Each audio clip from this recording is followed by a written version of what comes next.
Hello student, मेरे इस YouTube channel Lakhera sir studies में आपका एक बार फिर से स्वागत है। आज हम इंटरफेरेंस को लेकर के आगे बढ़ रहे हैं और इंटरफेरेंस के अंदर हम कंस्ट्रक्टिव और डिस्ट्रक्टिव इंटरफेरेंस के बारे में बात करना चाहते हैं।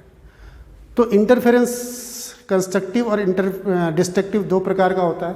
इसको पढ़ने से पहले थोड़ा सा हम रिवाइज ले लेते हैं कि इंटरफेरेंस क्या था। वैसे हमने पिछली वीडियो में डिटेल से इसके बारे में बात कर ली थी। आप इसको इंट्रोडक्शन ऑफ इंटरफेरेंस उसमें पढ़ सकते हैं। तो इसकी डेफिनेशन यह है कि the phenomena in which two or more wave superpose to form a resultant wave of greater lower or same amplitude is known as the interference of light. ये तो इसकी डेफिनेशन की बात है।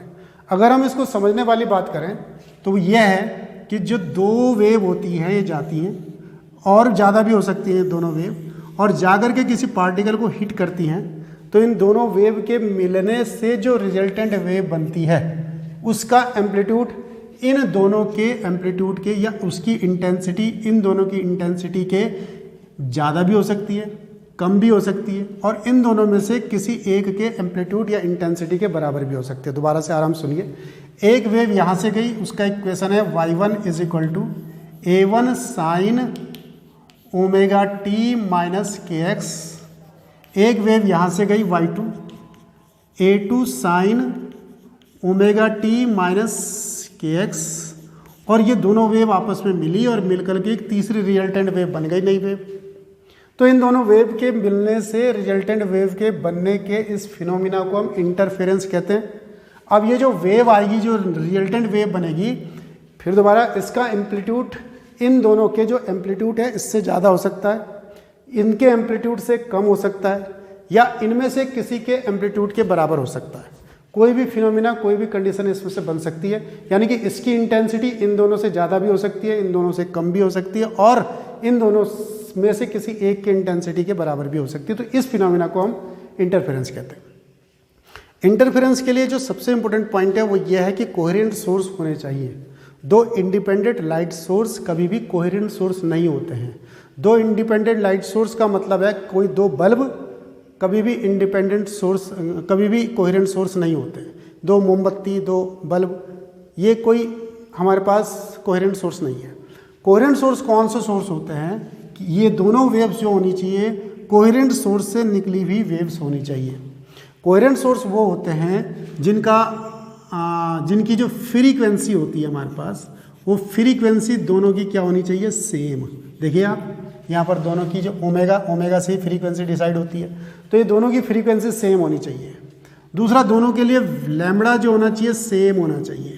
तो लैम्बडा भी सेम है क्योंकि के सेम है। के के लिए क्या क्वेश्चन, के के लिए फॉर्मूला होता है 2π/λ। वेव कांस्टेंट बोलते हैं, प्रोपोगेशन कांस्टेंट बोलते हैं। तो के की वैल्यू 2π/λ, दोनों जगह के है, तो ये हमारे पास सेम है।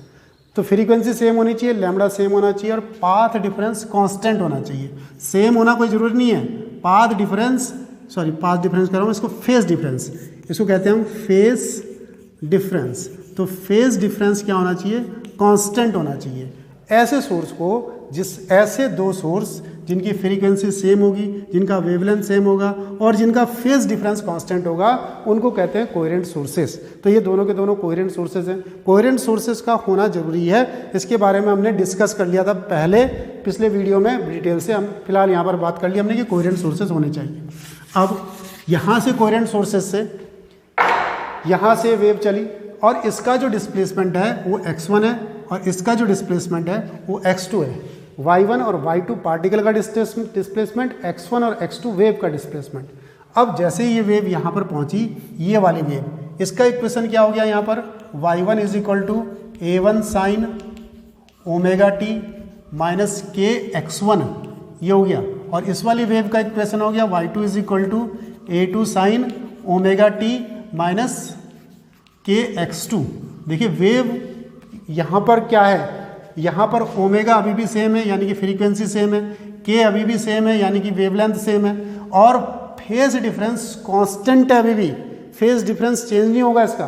यूँ मैं समझो कि यहाँ x1 और x2 आ गया तो फेज डिफरेंस में फर्क पड़ गया, कोई बात नहीं, फेज का कुछ डिफरेंस बन गया लेकिन वो कांस्टेंट है लगातार, टाइम पे डिपेंड नहीं कर रहा, टाइम तो कट जाएगा, ये दोनों कट जाएंगे। अगर मैं इसका फेज डिफरेंस निकालूंगा तो phase difference phi is equal to, इसमें से आपको इसको घटाना पड़ेगा omega t minus k x1 में से माइनस करना पड़ेगा ओमेगा टी प्लस के x1 हो जाएगा, और इसको माइनस करेंगे तो ये तो कट जाएगा, तो क्या आएगा ये हमारे पास k, और चलो x2 ले लेते हैं तो k आ जाएगा ये x2 माइनस x1, तो एक k इस पर डिपेंड कर रहा है x2 माइनस x1, तो अब x2 माइनस x1 तो फिक्स हो गया, तो फाई क्या हो गया, कांस्टेंट हो गया। टाइम पे अगर जो यहाँ टाइम आ जाता तो दिक्कत हो जाती ना तब तो टाइम पे वेरी करता कि 1 सेकंड बाद फेज डिफरेंस कुछ और, 2 सेकंड बाद फेज डिफरेंस कुछ और, 3 सेकंड बाद फेज डिफरेंस कुछ और, तब इंटरफेरेंस बहुत अच्छा हमें पैटर्न नहीं दिखाई देता।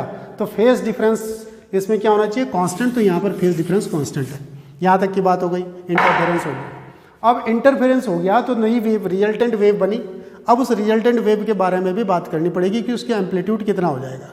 तो क्या स्थिति थी, एक हमारे पास वेव ये थी, एक वेव किसी और एंगल पर, और इन दोनों का जो फेज डिफरेंस है वो फाई था, दोनों के फेज में डिफरेंस फाई था, दोनों का जो ये आ रही है हमारे पास, ये फेज डिफरेंस फाई था जो कांस्टेंट है।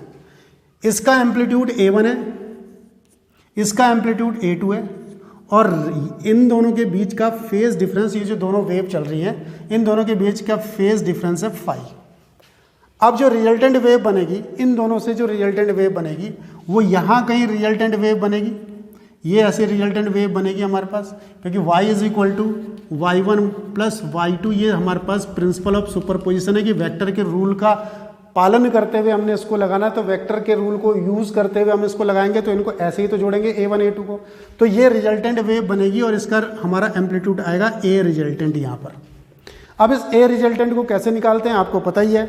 अगर जो यहाँ पर इन दोनों के बीच में A1 A2 का एंगल है, सॉरी फाई का एंगल है इन दोनों के बीच में, जिसे फेज डिफरेंस कहेंगे, तो रिजल्टेंट वेव को कैसे निकालते हैं हम, तो रिजल्टेंट वेव को निकालने के लिए अब हम आगे चलते हैं। इतनी बातें क्लियर हो गई थी, इससे आगे बढ़ते हैं हम रिजल्टेंट वेव के लिए। तो रिजल्टेंट वेव का amplitude AR square is equal to A1 square plus A2 square plus 2A1 A2 cos phi. ये आप जानते हैं वेक्टर में इसी प्रकार से इनको जोड़ा जाता है, तो ये इस प्रकार से इनके लिए आ जाएगा AR is equal to A1 square plus A2 square plus 2A1 A2 cos phi. ये रिजल्टेंट एम्पलीट्यूड के लिए फॉर्मूला आ जाएगा। जो दो वेव थी उससे जो फाइनल वेव बनी, उन दोनों के जुड़ने से उस रिजल्टेंट का ये एम्पलीट्यूड आ गया।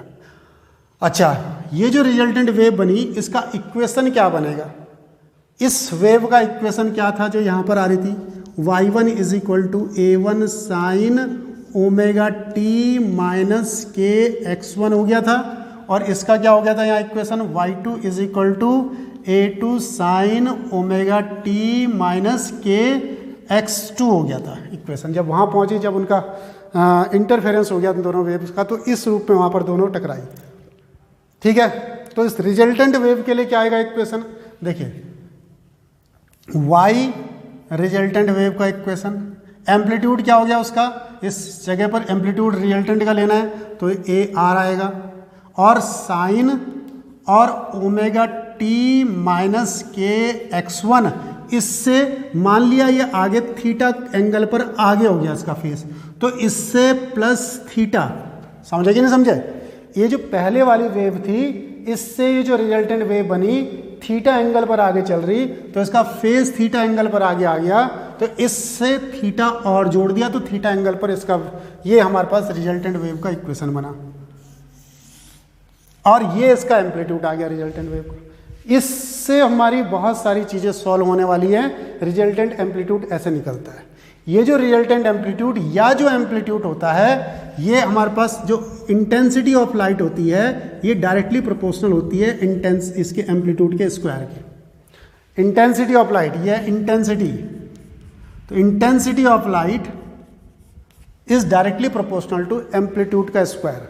तो यहाँ पर इसकी जगह मैं क्या लिख सकता हूँ फिर, आई आर का स्क्वायर, रिजल्टेंट आई आर का square, not I R, A R square, square की जगह पे यहाँ पर पूरा आएगा आई।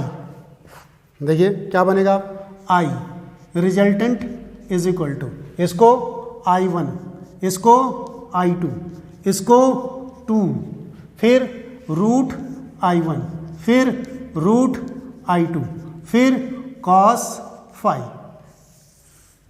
तो ये हमारा रिजल्टेंट इंटेंसिटी आ गई, ये रिजल्टेंट एम्पलीट्यूड आ गया, ये रिजल्टेंट वेव का इक्वेशन आ गया। इनको याद करके जाइए, इनको ध्यान रखिए अपने पास। तो बाकी इसके अंदर कोई इनको प्रूफ वगैरह कुछ करने की कोई ऐसी कोई खास जरूरत है नहीं, हम इसको ऐसे नोट कर लेंगे। अब इंटरफेरेंस हमारे दो प्रकार के होते हैं, इसको लिखा हुआ हमने। पहला इंटरफेरेंस होता है हमारा constructive interference, constructive interference.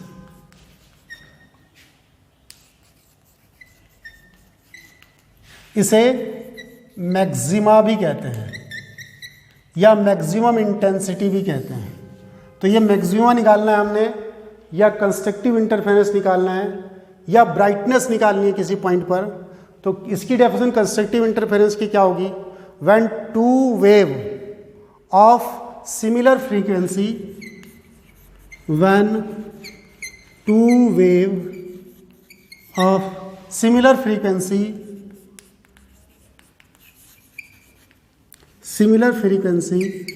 added together, when two wave of similar frequency added together in superposition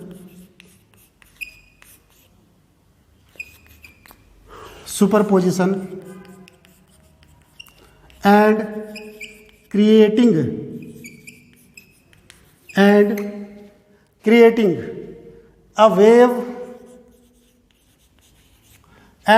a wave with higher amplitude,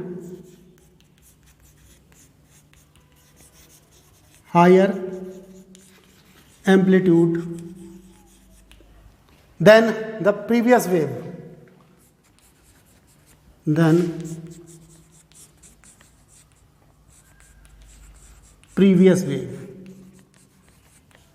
then this type of interference is known as constructive interference. When two wave of similar frequency added together in superposition and creating a wave with higher amplitude than the previous wave, this type of interference is known as constructive interference. ठीक है, इसकी definition हमने note कर दी, इसको आप note कर लेंगे। मैं अब जरा इसको मिटा रहा हूँ, इसको रब करते हैं हम और आगे की कंडीशन को बनाते हुए चलते हैं। तो कंस्ट्रक्टिव इंटरफेरेंस हम पढ़ रहे हैं। कंस्ट्रक्टिव इंटरफेरेंस में हायर एम्पलीट्यूड की वेव बननी चाहिए, यानी कि मैक्सिमा बनना चाहिए। कंडीशन हमारे पास ये आई कि ये जो रिजल्टेंट एम्पलीट्यूड है इसकी वैल्यू होती है a1 square a2 square 2a1 a2 cos phi, और i जो होता है हमारे पास रिजल्टेंट, ये होता है हमारे पास i1 प्लस i2, ये हमारे पास इंटेंसिटी है 2 रूट i1 और रूट i2 और cos phi। अब इंटरफेरेंस का रिजल्टेंट इंटरफेरेंस का बनना मैंने कहा था phi पर डिपेंड करता है, यानी कि फेस डिफरेंस पर डिपेंड करता है या पार्ट डिफरेंस। तो हम कंस्ट्रक्टिव इंटरफेरेंस की कंडीशन बना रहे हैं। तो कंस्ट्रक्टिव इंटरफेरेंस की कंडीशन कब बनेगी? जब ये मैक्सिमम होगा, मैक्सिमम होगा तभी तो होगा कंस्ट्रक्टिव इंटरफेरेंस। कंस्ट्रक्टिव इंटरफेरेंस का मतलब एम्पलीट्यूड का मैक्सिमम हो जाना। एम्पलीट्यूड कब मैक्सिमम होगा? a1 a2 इन सबको तो हम कुछ सेटिंग कर नहीं सकते, छेड़खानी कर नहीं सकते। छेड़खानी हम phi में कर सकते हैं, इनके बीच का एंगल दोनों का चेंज कर सकते हैं, सोर्स को थोड़ा आगे पीछे करके, तो इस phi में चेंजेस कर सकते हैं। तो कंस्ट्रक्टिव इंटरफेरेंस कब होगा? जब phi का मान क्या होगा? मैक्सिमम होगा। और phi का मान cos phi का मान मैक्सिमम होगा, यानी cos phi का मान मैक्सिमम होना चाहिए, और cos phi का मैक्सिमम मान होता है 1। जब cos phi का मैक्सिमम मान हो जाएगा यानी 1 हो जाएगा, तो यहाँ पर कंस्ट्रक्टिव इंटरफेरेंस हो जाएगा। तो phi कितना होना चाहिए? 0 होना चाहिए। देखो अपने आप 0 रखेंगे आप, 1 आ जाएगा। 0 के बाद 2 पाई, के बाद 4 पाई, के बाद 6 पाई, के बाद 2n pi, where value of n is equal to 0 to 1 2 3 and epsilon. अगर आप 0 रखेंगे यहाँ पर तो 0 आ जाएगा, अगर आप 1 रखेंगे यहाँ तो 2 पाई आ जाएगा, अगर आप 2 रखेंगे यहाँ तो 4 पाई आ जाएगा, और इस प्रकार से हमारे पास ये फेज डिफरेंस आता जाएगा इसका। Very important. अब इस पर आपने कॉन्सेंट्रेट कीजिए कि कंस्ट्रक्टिव इंटरफेरेंस के लिए जो फेज डिफरेंस होता है 2n पाई होता है। अब इसको याद किए बिना, इसको ध्यान किए बिना आगे बढ़ना मुश्किल है। कंस्ट्रक्टिव इंटरफेरेंस के लिए phase difference phi is equal to 2n pi होता है। ठीक, अब ये तो फेज डिफरेंस हो गया। पार्ट डिफरेंस भी बनाते हैं इसके लिए कि पार्ट डिफरेंस कितना होना चाहिए। तो phase difference is equal to 2 pi upon lambda into path difference. Delta x में जो लिख रहा हूँ पाथ डिफरेंस है।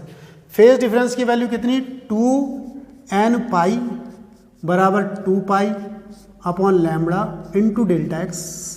2 से 2 कैंसिल, पाई से पाई कैंसिल, ये लैम्बडा इधर आ जाएगा। तो पाथ डिफरेंस हमारे पास आया इसमें, path difference delta x is equal to n lambda, और n की वैल्यू पहले बोला था 0 ही है, तो क्या क्या हो जाएगा, path difference 0 lambda 2 lambda 3 lambda और लास्ट में n लैम्बडा। बार बार इन चीज को दोहराइए कि पाथ डिफरेंस कंस्ट्रक्टिव के लिए n लैम्बडा होना चाहिए और ये फेज डिफरेंस 2n पाई होना चाहिए। इस पर हमारे पास कंस्ट्रक्टिव इंटरफेरेंस होता है। यदि ये दो वैल्यूज आपको याद होंगी तो इस चैप्टर में आगे पढ़ने में प्रॉब्लम नहीं होगी। इन दो की वैल्यू को याद रखना पड़ेगा, बहुत जरूरी याद रखना पड़ेगा। कंस्ट्रक्टिव इंटरफेरेंस के लिए फेज डिफरेंस की वैल्यू 2n पाई होती है और पाथ डिफरेंस की वैल्यू n लैम्बडा होती है। तो अगर जो मैं इसका रिजल्टेंट एम्पलीट्यूड निकालना चाहूँ तो रिजल्टेंट एम्पलीट्यूड ए आर का square is equal to A1 square A2 square 2A1 A2 cos phi की वैल्यू 1 हो जाएगी। तो ये कितना हो जाएगा, A R square is equal to A1 plus A2 का होल स्क्वायर, और A R is equal to हो जाएगा हमारा A1 प्लस A2। ये इस कंस्ट्रक्टिव इंटरफेरेंस की कंडीशन बन गई। ये मैक्सिमम इंटेंसिटी तो होगी, दोनों के दोनों एम्पलीट्यूड सीधा के सीधा जुड़ रहे हैं, तो ये यहाँ पर एम्पलीट्यूड बहुत ज़्यादा बढ़ जाएगा, जिससे कि हमारे पास कंस्ट्रक्टिव इंटरफेरेंस या ब्राइटनेस बनेगी या मैक्सिमम बनेगा। ब्राइटनेस भी इसे कहेंगे, कंस्ट्रक्टिव इंटरफेरेंस इसे कहेंगे, मैक्सिमा इसे कहेंगे। तो ये हमारे पास कंस्ट्रक्टिव इंटरफेरेंस की कंडीशन बनेगी। ठीक है, इसके लिए हमारे पास ए आर बराबर A1 square plus A1 plus A2 आ जाएगा। अगर यहाँ से हम इसको लेना चाहें तो क्या बनेगा इसका, ए आर स्क्वायर की जगह क्या लिखेंगे आप, I R is equal to क्या आएगा बोलो, I1 plus I2 plus 2 root I1 और रूट I2, क्योंकि यहाँ पर भी कॉस फाई का मान वैल्यू क्या हो जाएगा, कॉस फाई का वैल्यू हो जाएगा 1। तो आई आर के लिए इक्वेशन क्या बनेगा, इज इक्वल टू ये बनेगा हमारे पास root I1 plus root I2 का होल स्क्वायर। इसके लिए फॉर्मूला ये बनेगा root I1 plus root I2 का होल स्क्वायर। देखिए इसको खोलेंगे आप, ये अपने आप बन जाएगा, ये अपने आप बन जाएगा। तो ये रिजल्टेंट इंटेंसिटी या मैक्सिमम इंटेंसिटी या कंस्ट्रक्टिव इंटरफेरेंस के अंदर इंटेंसिटी का फॉर्मूला ये आएगा, एम्पलीट्यूड का फॉर्मूला ये आएगा, और कंडीशन ये है हमारे पास कि फेज डिफरेंस 2n पाई होना चाहिए और पाथ डिफरेंस हमारे पास n लैम्बडा होना चाहिए। ये हमारे पास कंस्ट्रक्टिव इंटरफेरेंस की कंडीशंस है। अब इसी के अंदर हम डिस्ट्रक्टिव इंटरफेरेंस भी ले लेते हैं, डिस्ट्रक्टिव इंटरफेरेंस की कंडीशन बनाते हैं। आगे चल रहे हैं हम इस पे, तो डिस्ट्रक्टिव इंटरफेरेंस। तो डिस्ट्रक्टिव इंटरफेरेंस क्या होता है, when two wave of similar frequency cancel each other in superposition and creating a wave with lower minimum or zero amplitude than the previous wave. This type of interference is known as destructive interference. तो इसकी definition मैंने बोली है, आप इसके हिसाब से इसको नोट कर लेना। डेफिनेशन मैं यहाँ पर लिख नहीं रहा हूँ। अब इसकी कंडीशन, तो डिस्ट्रक्टिव माने मिनिमम फ्रीक्वेंसी। मिनिमम फ्रीक्वेंसी कब होगी, जब इस कॉस फाई का मान यहाँ पर मिनिमम होगा, और मिनिमम की वैल्यू होती है -1। और -1 कहाँ पर होती है हम जानते हैं, -1 वैल्यू कहाँ पर होती है? -1 होती है फाई की वैल्यू क्या होनी चाहिए? पाई 180, 3 पाई, 5 पाई और डैश डैश डैश 2n-1 पाई। और अब की बार n की जो वैल्यू रखेंगे आप 1, 2, 3, 0 मत यूज़ करें यहाँ पर। 1 रखेंगे आप पाई आ जाएगा, 2 रखेंगे तो 4 में से 1 गया 3 पाई आ जाएगा, 3 रखेंगे 3 2 जा 6 5 पाई आ जाएगा। तो ये कंडीशन आती है। पाथ डिफरेंस कैसे निकलेगा? तो पाथ डिफरेंस किस प्रकार से निकलेगा? फेस डिफरेंस इसका कितना आया था? 2n-1 pi is equal to 2 pi by lambda into path difference delta x. तो पाथ डिफरेंस की वैल्यू पाई से पाई कट गया यहाँ, ये लैम्बडा बाई 2 आ जाएगा। तो यहाँ पर हमारे पास पाथ डिफरेंस बनेगा इसमें 2n-1 और लैम्बडा बाई 2। ये पाथ डिफरेंस बन गया इसका। तो पाथ डिफरेंस कैसे बनेगा? हम लैम्बडा इसमें क्या वैल्यू रखनी है हमने? तो n की वैल्यू 1 2 3 रखनी है। तो n की वैल्यू 1 2 3 रखिए। 1 रखेंगे आप यहाँ पर, 1 रखेंगे तो क्या बचेगा? Lambda by 2। 2 रखेंगे 3 लैम्बडा बाई 2, 3 रखेंगे 5 लैम्बडा बाई 2 और अप सो ऑन। अब यहाँ पर आइए, इसके रिजल्टेंट एम्पलीट्यूड कितना बनेगा? तो रिजल्टेंट एम्पलीट्यूड के लिए कॉस पाई का मान -1 रखना है। तो यहाँ आप -1 रखेंगे तो यहाँ माइनस हो जाएगा, -1 हो जाएगा तो यहाँ पर भी माइनस हो जाएगा, a1 - a2 का होल स्क्वायर। तो ये यहाँ पर बन जाएगा हमारे पास a1 - a2। ये तो डिस्ट्रक्टिव इंटरफेरेंस तो आ गया, क्योंकि दोनों एम्पलीट्यूड एक दूसरे को कैंसिल आउट कर रहे हैं, माइनस हो रहा है यहाँ पर। तो इसलिए डिस्ट्रक्टिव इंटरफेरेंस या डार्कनेस भी बोलते हैं इसको, या मिनिमा भी बोलते हैं इसको। यहाँ पर क्या आएगा? यहाँ भी इस जगह पर माइनस आ जाएगा और माइनस आ जाएगा, तो इसकी इंटेंसिटी भी रिजल्टेंट की घट जाएगी। तो ये हमारे पास कंस्ट्रक्टिव और डिस्ट्रक्टिव इंटरफेरेंस आ गए और इनकी कंडीशन आ गई। तो इसको ख़त्म करने से पहले एक बार हम क्या करते हैं, इनकी कंडीशन को लिख लेते हैं। कंस्ट्रक्टिव और डिस्ट्रक्टिव इंटरफेरेंस की कंडीशंस को लिख लेते हैं। तो कंस्ट्रक्टिव और डिस्ट्रक्टिव इंटरफेरेंस की क्या कंडीशन आपने याद रखनी है? कंस्ट्रक्टिव इंटरफेरेंस के लिए फेज डिफरेंस कितना होता है? तो फेज डिफरेंस होता है इसके लिए हमारे पास 0, 2 पाई, 4 पाई और ब्रैकेट में 2n पाई लास्ट में। तो इसको याद रखिए 2n पाई को आप n की जगह यहाँ पर 0, 1, 2 और ये पाथ डिफरेंस कितना होता है? 0 लैम्बडा, 2 लैम्बडा और n लैम्बडा। ये याद रखिए, n लैम्बडा इसके लिए होता है। अब आते हैं हम डिस्ट्रक्टिव इंटरफेरेंस के लिए। फेज डिफरेंस होता है हमारे पास पाई, 3 पाई, 5 पाई और 2n-1 pi, where value of n is equal to यहाँ पर यूज करेंगे 1, 2, 3 अप सो ऑन। और path difference delta x is equal to होता है lambda by 2, 3 lambda by 2, 5 lambda by 2 और डैश डैश डैश कितना आएगा? 2n-1 lambda by 2। तो ये हमारे पास कंस्ट्रक्टिव और डिस्ट्रक्टिव इंटरफेरेंस की कंडीशंस हुई। इनको पढ़िए, याद करिए। इनको याद कर लेंगे पूरे चैप्टर में प्रॉब्लम ही खत्म हो जाएगी सारी की सारी, अगर ये हमारे माइंड में है तो। आज के वीडियो पे इतना ही। थैंक यू, धन्यवाद।